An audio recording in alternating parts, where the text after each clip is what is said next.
Bonjour à tous la famille OM, bienvenue sur le canal olympien en ce mardi 19 août bien sûr pour votre gazette Mercato OM traditionnelle. Voilà, on arrive quasiment sur la fin du mercato, mais voilà, c'est surtout la phase la plus importante parce qu'on sait que ça va encore bouger du côté de l'OM. Alors cette gazette aujourd'hui les amis, on va parler de Jonathan Rowe, on va parler de Adrien Rabiot, on va parler de Zegrova, on va parler de Ordonez, on va parler de Neil Maupay et encore de quelques informations supplémentaires. Voilà, je vous invite à rester jusqu'au bout de cette gazette. Les amis, n'oubliez pas, pour qu'elle monte directement dans les référencements YouTube, d'envoyer le petit pouce bleu qui va bien et bien sûr de la commenter. Moi, j'essaye sur la première demi-heure d'être ici, vous commandez en direct sur le chat. Après, bon, je viens tout au long de la journée essayer de répondre à tout le monde. Mais en tous les cas, voilà, je vous remercie et je vous invite à tous à vous abonner, que vous soyez supporters de l'OM, de la région marseillaise, de la France, de l'étranger, du monde entier. Vous êtes les bienvenus. Et même, comme je le dis, si vous n'êtes pas supporter de l'OM, mais que vous aimez suivre l'actualité de l'OM, du moment que vous restez courtois dans le chat, vous êtes aussi les bienvenus. Allez, on attaque tout de suite, les amis, cette gazette avec, vous l'avez entendu, la bombe d'hier, c'est-à-dire que Rabiot et que Jonathan Rowe allaient être éloignés du groupe professionnel. Jusqu'à quand? Mais justement, on va en parler. En tous les cas, la presse, elle, en parle ce matin, hein, que ce soit la Provence, que ce soit l'équipe.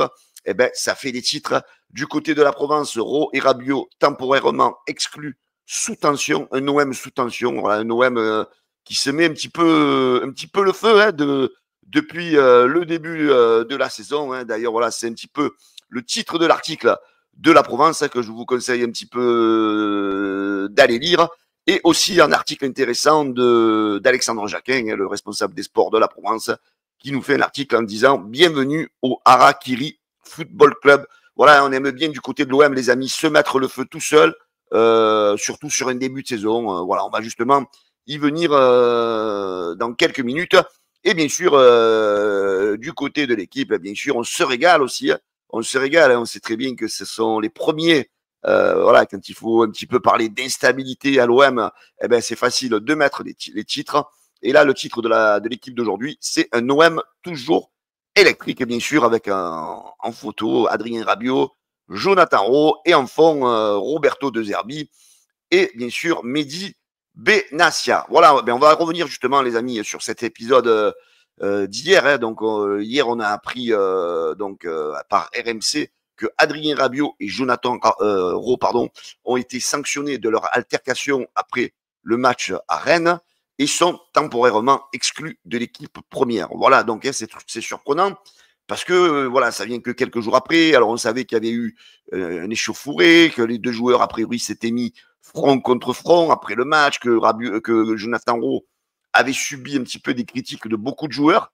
Et voilà, et ça avait failli finir sensément par un début d'altercation. Donc on avait donc un petit peu essayé de noyer, on va dire, l'histoire du côté de l'Olympique de Marseille.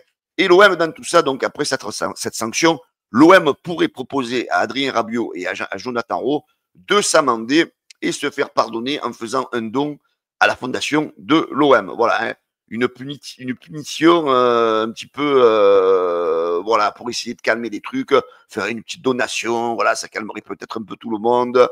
Voilà, donc une petite amende, on va dire, voilà, une petite amende un peu polie, on va dire, hein, voilà. Mais ce qu'on apprend hier dans la Provence, c'est que Jonathan Rowe aurait giflé Adrien Rabiot dans le vestiaire.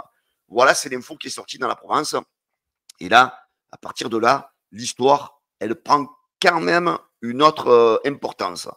Parce que bon, je veux bien que dans un vestiaire, je pense que vous êtes d'accord avec moi, on se disait les mots, on se disait les choses, droit dans les yeux, allez, à la limite, on se poussote. Mais là, à tirer une gifle à un coéquipier, là, je pense qu'on prend un autre cap. Hein, voilà, je ne sais pas ce que vous en pensez, les amis, ça prend un autre cap. Moi, le premier, voilà, qui était défenseur de Jonathan Rowe, parce que je trouve que c'est un jeune qui a des qualités, c'est un jeune qui va progresser. J'étais pas trop d'accord à ce qu'on le vende. Mais là, j'ai envie de vous dire, du moment que tu gifles un coéquipier, t'as plus rien à faire à l'OM, quoi. Tu ne dois plus porter le maillot de l'Olympique de Marseille. Voilà, je voudrais avoir un petit peu votre avis, les amis, en commentaire justement dans le chat de cette gazette. Mais, le fin fond de l'histoire apparaît finalement. C'est l'équipe qui les sort. En fait, c'est le gardien de l'Olympique de Marseille, Rouli, qui était furieux, a priori, voilà, dans un état second après le match, en rentrant au vestiaire après Jonathan Rowe, parce que voilà, il disait qu'il faisait pas les efforts et compagnie. En plus, il y a eu un moment un petit peu de confusion parce que dans le même temps, Dari Bacola aurait fait un malaise. Et en fait, dans cet état de folie, un petit peu de confusion, c'est Adrien Rabiot qui serait allé prendre par le col Jonathan Rowe pour lui expliquer certaines choses.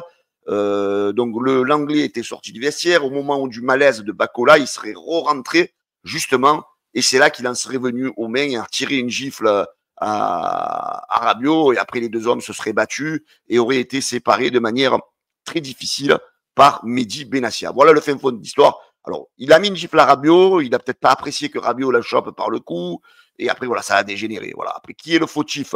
Au départ, c'est sûr que c'est Rabiot qui va le choper, qui lui met la main dessus, qui le chope.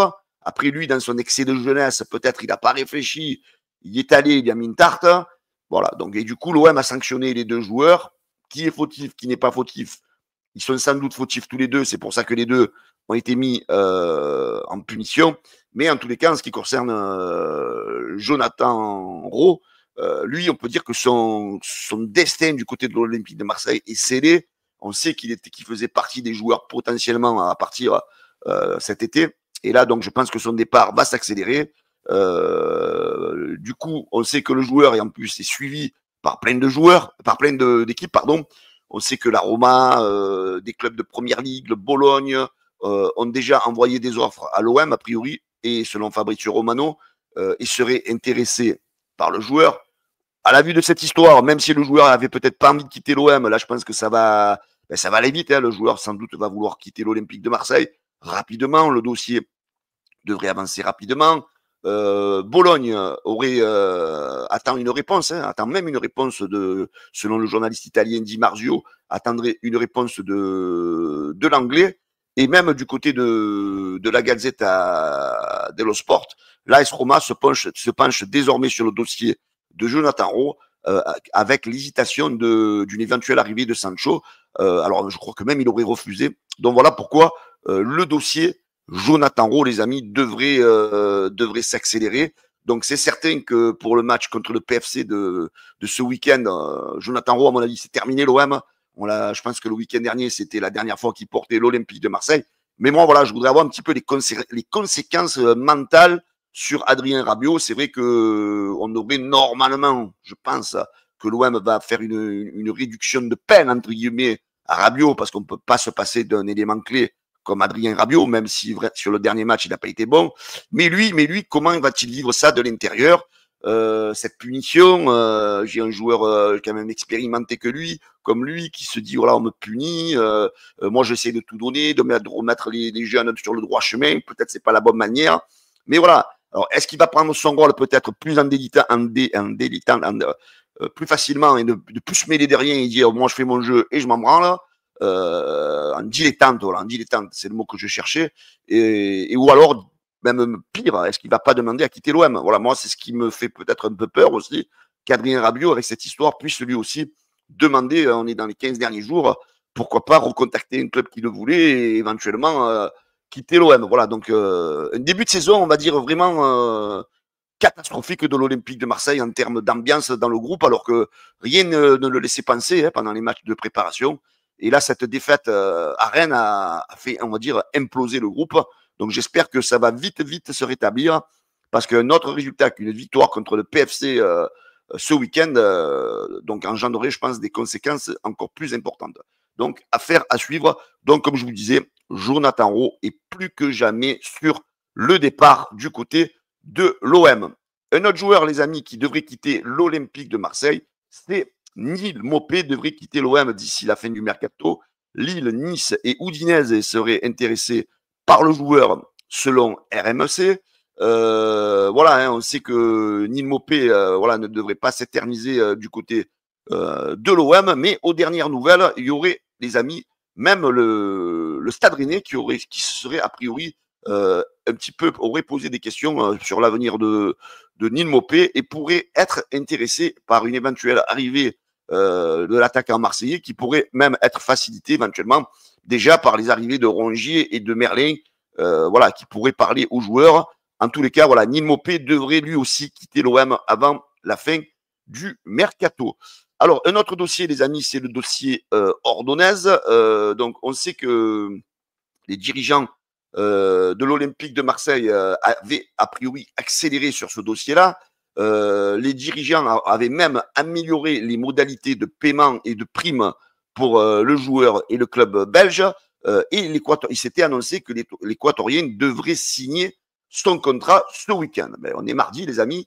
Il n'y a toujours pas d'ordonnaise à la commanderie et il n'y a toujours rien. Et le pire de tout, les amis, ce qui moi je trouve curieux et ce que tout le monde trouve curieux aussi, c'est que le joueur est bien sûr dans le groupe qui affronte les Rangers ce soir en Ligue des Champions. Voilà, Joël Ordonez figure dans le groupe du club de Bruges pour affronter les Rangers en barrage de Ligue des Champions. Voilà, donc moi c'est un dossier qui commence un peu à me taper dans le système parce que ça dure un peu trop.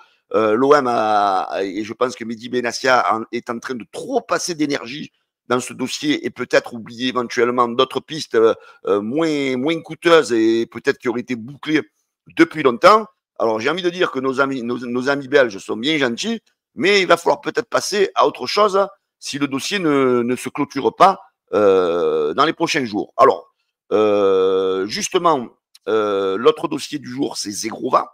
Et aussi, n'oubliez pas, les amis, j'ai oublié d'en parler, que l'OM aurait eu des approches avec Pavard. Donc, est-ce que c'est par rapport à ce dossier Ordonez qui stagne? Donc, affaire à suivre. Alors, le dossier Zegrova. Est-ce que l'Olympique de Marseille, en titre, je vous ai mis, a réellement la main dans ce dossier? Parce qu'on sait que l'OM est sur le dossier depuis déjà pas mal de temps. On sait que l'OM veut attirer le joueur du côté de la Canebière, mais voilà, lui, le joueur veut venir à l'OM, mais on sait voilà, que du côté des dirigeants lillois, c'est un peu plus compliqué à décider. Donc, ça traîne un peu aussi en longueur au niveau de l'arrivée de Zegrova. Et on sait depuis peu que la Juventus serait aussi en course pour accueillir Edon Zegrova. Et on sait surtout que la Juve attend un petit peu l'avenir de son attaquant de l'Argentin, Nico Gonzalez, qui pourrait, lui, partir du côté de l'Atlético Madrid. Et en fait, si Gonzalez part du côté de l'Atlético Madrid, là, la Juve pourrait se lancer à fond dans ce dossier et peut-être doubler l'OM dans les derniers instants. Voilà. Donc, on voit bien que du côté de l'OM, c'est compliqué dans ce dossier Zegrova. Donc, ça voudrait dire que si la Juve arrive à vendre son attaquant à l'Atlético Madrid, pourrait se lancer voilà, en premier lieu sur la piste de l'Olympique de Marseille. Et c'est pour ça que je vous dis, est-ce que l'OM a réellement la main? Est-ce que le joueur, finalement, peut-être se dit vouloir venir à l'OM, mais préférerait peut-être dans un deuxième temps aller, pourquoi pas en priorité, du côté de la Juve? Est-ce que la Juve n'est peut-être aussi capable de mettre plus d'argent que l'OM sur la table? Voilà, donc c'est un dossier qui traîne beaucoup. Moi, ça me fait peur et j'ai l'impression que l'OM, voilà, comme dans beaucoup de dossiers, attend, et qu'à l'arrivée, on va se faire avoir sur plein de dossiers. Hein, voilà, et ça, c'est où tu boucles le dossier rapidement avant que la Juve vende son attaquant si tu le veux vraiment, ou alors tu prends le risque de te faire doubler. Voilà, donc l'OM, est-ce que l'OM a réellement la main dans ce dossier? C'est pour ça que je vous ai mis ça en titre. Et voilà, on sait aussi que l'OM est aussi sur le dossier Benasser, revient sur le dossier Benasser. Selon la Gazzetta dello Sport, on sait que Ismaël Benasser veut venir du côté de l'OM. On sait aussi que l'Olympique de Marseille n'est pas contre un retour du joueur, mais à certaines conditions, et que l'OM surtout veut un petit peu renforcer son milieu de terrain après les départs de Rongier et de Koné. Voilà, hein, donc un dossier qui est toujours un petit peu en attente. On sait que les négociations avec Milan, donc il exige un certain montant. Hein, on sait que Milan est compliqué dans les négociations. Voilà, et on sait que, voilà, comme je vous dis, voilà, ce dossier Benasser, lui aussi, pourrait avoir une issue positive avant la fin du mercato. Mais ça traîne. Voilà, moi, comme je vous dis, je suis pas non plus le mec le plus serein de ce mercato de l'OM, hein, parce qu'on a l'impression qu'on traîne sur beaucoup de dossiers, qu'on risque même de se faire avoir sur beaucoup de dossiers, et que finalement, on fasse signer quelques joueurs en panic buy sur les derniers jours du mercato. Voilà, ça c'est un peu. Alors peut-être que je me trompe, j'attends vos avis, les amis, en commentaire. Mais en tous les cas, voilà ce qu'il en était de l'actualité mercato de l'Olympique de Marseille de ce mardi. En tous les cas, les amis, j'espère que ça vous a plu. En tous les cas, n'oubliez pas le petit pouce bleu, de commenter aussi en nombre, hein, comme ça nous permet de discuter tous ensemble, et de vous abonner pour ceux qui ne sont pas abonnés non plus pour le moment au canal Olympien. Je vous embrasse tous et je vous souhaite une excellente journée. Ciao les amis.